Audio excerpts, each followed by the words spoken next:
When it comes to Pro controllers, SCUF is one of the oldest and biggest names around, and they have just announced their newest Pro controller for the Xbox Series X and S, and by extension the Xbox One, and they even sent me an early one to check out and review, which is the SCUF Instinct Pro. In SCUF tradition, this is not actually built from the ground up controller, but is instead a modified Xbox Series X controller, so it offers all the benefits of an OEM controller, while also offering all the upgrades and special features of a SCUF Pro controller. And when it comes to Pro controllers in the Xbox, there's two main questions we really gotta answer. One, is it worth the $200? And two, how well does it stack up against Xbox's own first-party option, the Elite Series 2? This is the second Pro controller to be released tied to the Xbox Series X and S. We are still waiting on any kind of Pro controller for the PS5, which I will plan to review as soon as that happens, so make sure to subscribe to not miss out on that. But of course, we're gonna cover any kind of cool controller that comes out. Before I start getting into features, one thing I wanna talk about real quick is that design-wise, this is actually a pretty big departure from what SCUF has been doing recently for their other controllers. And in particular, we can compare this to the last Xbox One controller they did, the Prestige. Now, I don't talk about this too much, but honestly, one thing about SCUF that's always kind of bothered me a little bit is how heavy they sometimes lean into the branding. A lot of the older controllers have their names and logo plastered everywhere possible, including on the stick heads.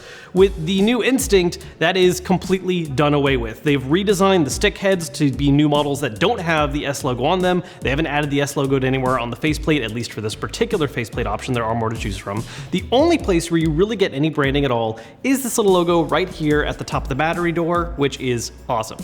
I always like something that's a lot more subtle, and so just looks-wise, this appeals a lot more to me. Now, let's talk features. The first one I really want to highlight is, I think, probably the most significant new feature added in this controller, and it's my personal favorite, the redesigned instant triggers. Trigger stops are a fairly common feature in a lot of Pro controllers. We can even pull it out on the Prestige to kind of show it, where yeah, you've got the full pull, and then you can flip a switch to get that little half pull. Something that happens in a lot of controllers. What the Instinct offers now, though, is a redesign where, yes, you still have the full pull, but instead of a half stop or even like a short stop where you still press it down, but it's just a very, tiny distance, it's now a new instant trigger design where you actually get clicky feedback and it acts more like a button, which is awesome.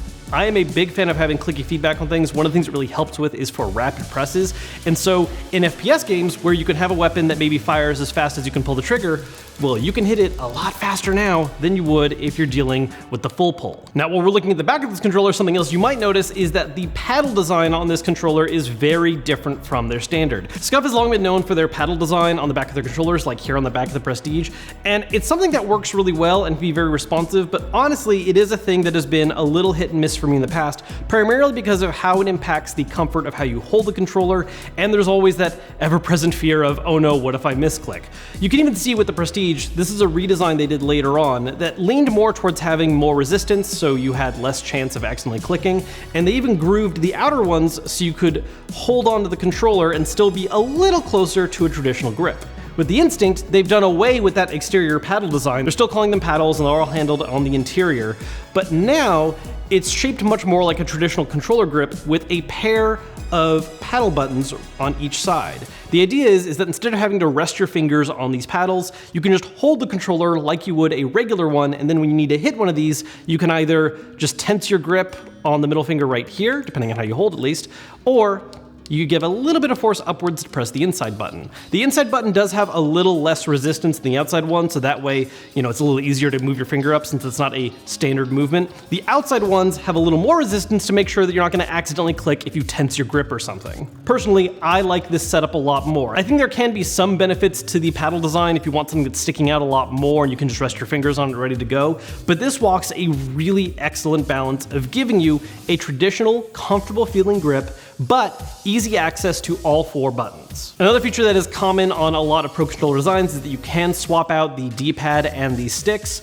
Like I mentioned earlier, the sticks on the Instinct are a new redesign that is a different feeling material and a different shape compared to previous SCUF controllers that I honestly like a lot more. It's not only simpler looking because it doesn't have the SCUF logo right on top of it smack dab, but I really like the feeling and the shape of the concave heads as well as the domed ones. Something that they've done specifically though that's really interesting is that they've added this very noticeable little rim around the side of the thumbstick. This way, if you're a player who instead of resting their finger on the top of the controller, you instead like to kind of just push on the edges, this gives you a very clear area to rest your thumb against, as opposed to just that very thin kind of plastic that might hurt over a long period of time. Worth noting as well, the D-pad, the one I have has the Series X style where it's that faceted one. They do offer the option to order a more traditional, just 4-directional D-pad if you would prefer that, which is useful for certain genres of games like FPS where you don't necessarily care about diagonals. I'm a big fan of the facet, so that's the direction I went, but if you want that more traditional style, you can get that instead. Going back to the paddles real quick, another thing that's an upgrade on the Instinct versus some previous SCUF designs is that it actually does support having multiple saved profiles, and what I really appreciate is that this is all handled on board. You're not using any kind of software, you're not relying on a little magnetic key to set it up like some of their past controllers, which was always a thing that bothered me.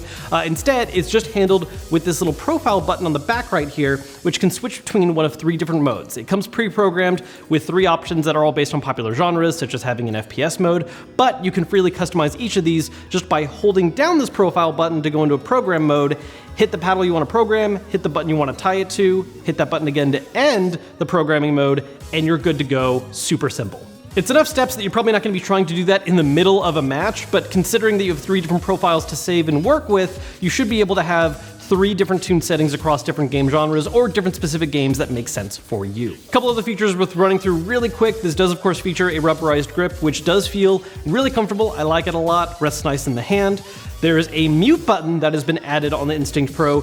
Now, this is not a software style mute button. You're not going to be able to mute your headset if you're using, say, a wireless one, but if you're using a wired headset that is plugged into the bottom of this controller, this gives you an easy, quick way of muting your mic if you want to do it. Instead of having to reach up for the headset itself or find the controls on the wire, you can just do it right here on the controller, which is a nice, quick option. If, however, you're using a wireless headset like the official one from Xbox, it's not going to do anything. And then one last little feature that is 1000% unnecessary, but I really love that they did it actually.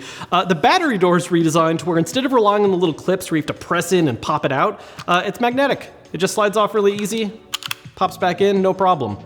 It's not a thing that I think is going to make or break your entire experience, but it's a nice little feature. Now, like all SCUF controllers, a lot of this is customized on order. Like I said, I picked the faceted D-pad instead of doing the straight directional ones. You can choose what stick colors you want, which I got red, what faceplate, so on and so forth. So you're able to craft this as you want. There is also a cheaper version of this that's just the regular Instinct, not the Pro, which is lacking the grip, which is something I'm sad to see go, but even bigger, it doesn't have those instant triggers, which again, to me, is really the really big key feature to show off on this controller. If that's a thing that doesn't interest you, but you like the rest of the stuff on here, the regular Instinct will save you $30. Honestly though, I think this is definitely the better way to go. So again, the big question here is this worth the $200 and how does it stack up to an Elite 2? It's a weird situation. $200 is, I think, a very standard pricing for a Pro controller of this type, but the existence of a first-party option that is cheaper at $180 is a very rough situation, I think, for a lot of people to choose between, especially because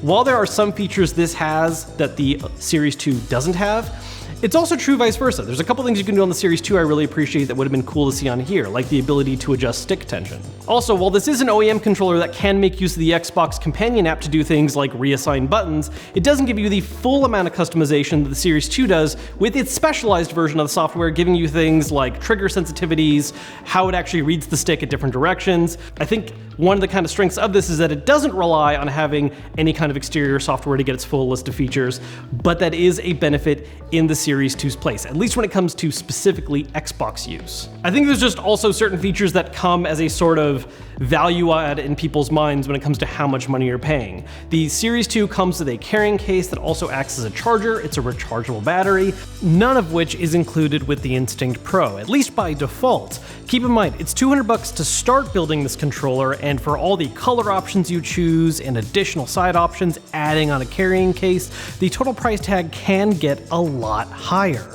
And so really, on face value, I think a lot of people are going to look at this versus the Series 2 and just think that the Series 2 is going to be a better value. But honestly, in my own personal experience from using these two controllers back to back, I actually like the Instinct Pro more. There are still things on the Series 2 that I like a little more, having the rechargeable battery, having the carrying case to store all my swappable sticks and that kind of stuff. Really big things that I like. But I like this back paddle setup a lot more than the more traditional paddles on the Series 2. I really like the instant triggers on this. Trigger stops have always been a useful thing, but I've never liked the kind of unsatisfying feedback they normally give, and this completely fixes that situation, and the redesigned stick heads are really nice. The Elite Series 2 is still a fantastic controller and offers a lot more in-depth customization on a software level if that's something that interests you, but if you just want a controller that feels really nice in the hand, offers that instant trigger response, has, in my opinion, more accessible, better feeling back paddles, I think in terms of just the build quality and feeling of the controller,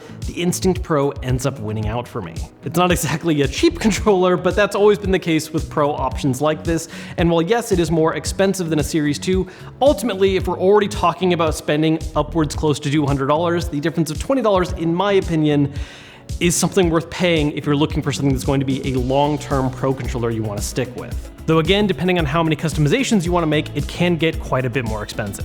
One thing about the instant triggers though that I do feel a need to mention, technically this controller here that I'm using is a pre-final production unit, so it's not exactly the same as the ones that are going out to markets. And when I first received this controller, I actually did have a defective issue where the right instant trigger was not registering at all as any kind of button press. I ended up sending it back to SCUF. They sent me this one to try out instead, and I've had no problems with this one. They clarified that in the pre-production units, they did note that some of them had slightly weaker soldering for the instant trigger button, and so if there was any kind of trauma or force, like say a package being dropped on the ground a little too hard by my delivery man, thank you very much, it could cause it to be dislodged and no longer read properly, which is what happened. They have, however, said that for the final production run, they have strengthened and changed that connection, so that should not be an issue that occurs anymore. I do feel it's important to mention though, that is something that happened to me. So those are my full thoughts on the Instinct Pro. Honestly, moving forward, I see this as being the Pro controller that I now default to, especially with Halo Infinite coming out later this year.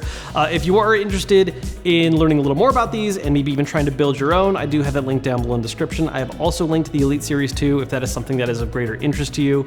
I think they are both fantastic options. It just really comes down to whether or not you want more software customization or something that just right out of the box feels and works great. As always, if you enjoyed this video, like it, subscribe if you haven't, all that good stuff, and I will see you guys later.